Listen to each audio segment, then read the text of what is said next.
តបបងតម្លៃឡាន64500បងទទួលបានអីខ្លះទៅលើម្ដាយមួយនេះតោះបងតើតើជាមួយនឹងម្ដាយមួយនេះគឺជា Isuzu Mu X ស៊េរី2026ពណ៌ខ្មៅអញ្ចឹងអ្វីដែលបងទទួលបានគឺមកមើលផ្នែកខាងមុខគឺបងទទួលបានជង្គង់គុជ LED ភ្លើង fog light ជង្គង់គុជដែរហើយយើងបំពាក់ជាមួយនឹងកាមេរ៉ាដែរខាងមុខមួយគ្រាប់ជាមួយនឹង sensor 4គ្រាប់ផងដែរតើតើជាមួយម៉ូដែលនេះបើខាងមុខបងជីទៅគឺយើងការពារសុវត្ថិភាពច្រើនហើយខាងមុខលើកញ្ចក់មួយនេះគឺជាប់ជាមួយនឹងរ៉ាដាចាប់របឿនឡានខាងមុខចាប់ប្រាំងអូតពេលដែលមានឧបសគ្គអ្វីកើតឡើងអញ្ចឹងបងទទួលបាន option ប្រាប់នេះតមកទៀតម្ដងចំហៀង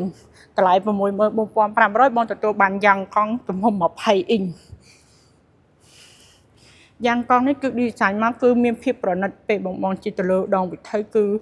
បំពាក់លេខជាមួយនឹង logo ក៏ដូចជា design មកគឺស្អាតមែនតើមានលាយជាមួយនឹងពណ៌សបន្ថែមទៀតដល់បងតោះផ្នែកចំហៀងអញ្ចឹងបងទិញទៅតើតើជាមួយកញ្ចក់យើងបងទទួលបានកាមេរ៉ាមួយគ្រាប់នៅលើកញ្ចក់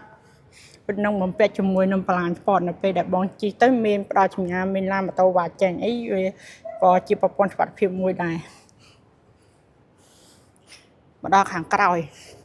តើតើនៅខាងក្រោយបងទទួលបាននៅប្រព័ន្ធប្រាំងឌីសប្រាំងឌីសនេះគឺជាប្រភេទប្រាំង ABS ប្រព័ន្ធដែលជួយការពារសុវត្ថិភាពបងទៅលើការក្លាប់ឡានក៏ដូចជាការជន់អីគឺសុវត្ថិភាពខ្លាំងមែនតើព្រោះតើតើជាមួយនឹងទូតាក់ស៊ីអញ្ចឹងបងឃើញទូតាក់ស៊ីគឺឃើញច្បាស់មែនតើគឺវាធន់រឹងមាំមកបងហើយខាងក្រោយផ្នែកខាងក្រោយនេះបងចាស់តនឹងស្តុកខាងក្រោយក៏ឌីហ្សែនមកគឺស្អាតដែរនៅពេលដែលបងជិះពេលយប់មកគឺលើភ្លើងបែបនេះចង្កល់ហ្មងគឺស្អាតការពារសុវត្ថិភាពបងមួយផ្នែកទៀតនេះភ្លើងជញោសំផ្លូវបងខាងក្រោយនេះបានបំពាក់ជាមួយនឹងកាមេរ៉ាយ៉ាក្រោយមួយទៀតហើយយើងមានជាប់ sensor 6ខាងក្រោយ1 2 3 4 5 6ប្រភេទ Mu X នេះបងជិះនៅក្នុងក្រុងក៏បានជិះចោះខេត្តអស់រ៉ូតចូលព្រៃអីបានដូចគ្នាបងអត្ថប្រយោជន៍មួយទៀតគឺបងទទួលបាននេះគូតអូតូអញ្ចឹងគូតអូតូបងចង់ចុចដៃក៏បានចង់ប្រើ Smart Key ក៏បានដើរចិត្តមានអាវ៉ាន់អីយើងនៅចិត្តអញ្ចឹងវាក៏បិទអូតូដែរហើយយើងអាចចុចបើកខាងក្នុងបានដូចគ្នាអត្ថប្រយោជន៍មួយទៀតគឺ7ក្អីអញ្ចឹងបងមានសមាជិកគ្រួសារច្រើនមានប៉ាម៉ាក់ចៅលោកកូនអំពូមីងអីគឺជីកបានមកគ្រួសារតែម្ដងឬក៏បងមានសមាជិកតុង5នាក់ទេខាងក្រោយនេះបងអាចដាក់អាវ៉ាន់បានដូចគ្នាឬក៏ដុកសម្រាប់រកស៊ីអីក៏បានដែរអាជាបញ្ហាគឺទលាយធំបងធំ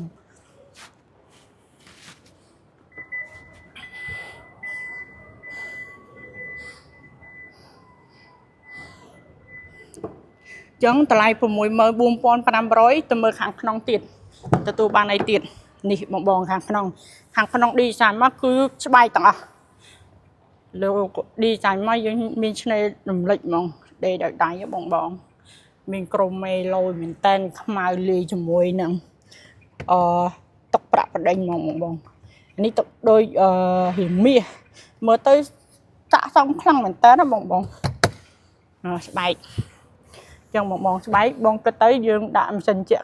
ខាងលើនេះជែកឯងអញ្ចឹងប្រភេទកៅអីនេះក៏ជាប្រភេទកៅអី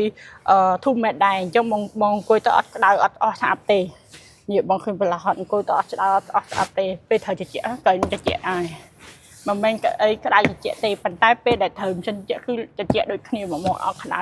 អត់អស់ស្អាប់ទេនេះរបៀបឡើងនេះយើងឡើងទៅខាងក្រោយ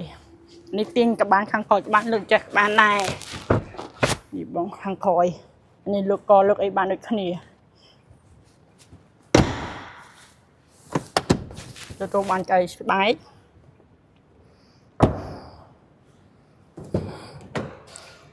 អានេះផ្នែកខាងក្នុងខាងអ្នកបើកបរកៅអូតូ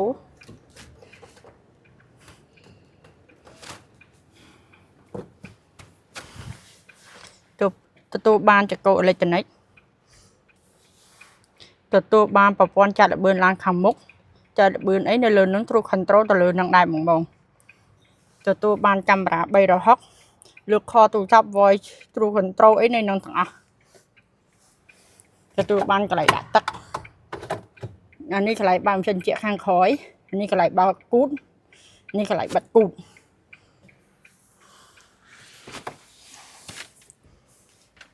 ចូលមកដល់កន្លែងនេះវិញកន្លែងនេះវិញប្រអប់លេខយើងប្រើជា6វគ្គក៏បានលេខដៃ6វគ្គលេខដៃក៏បាន6វគ្គអូតូក៏បាន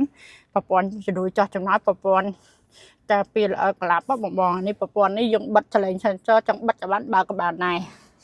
មកដល់កន្លែងនេះយើងមានប្រព័ន្ធ Rosalind Mode ប្រព័ន្ធជំនួយ AI បង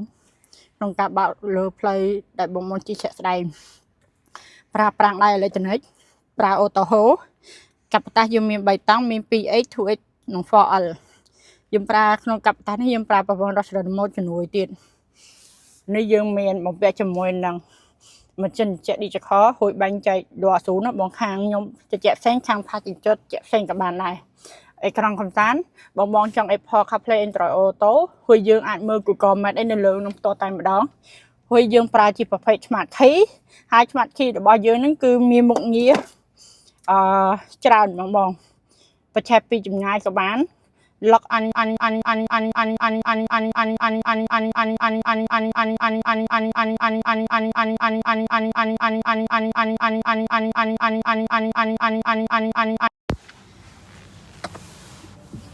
chẳng mình tập pan năng thế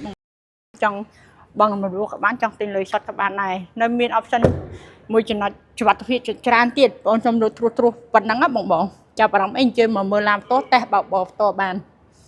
con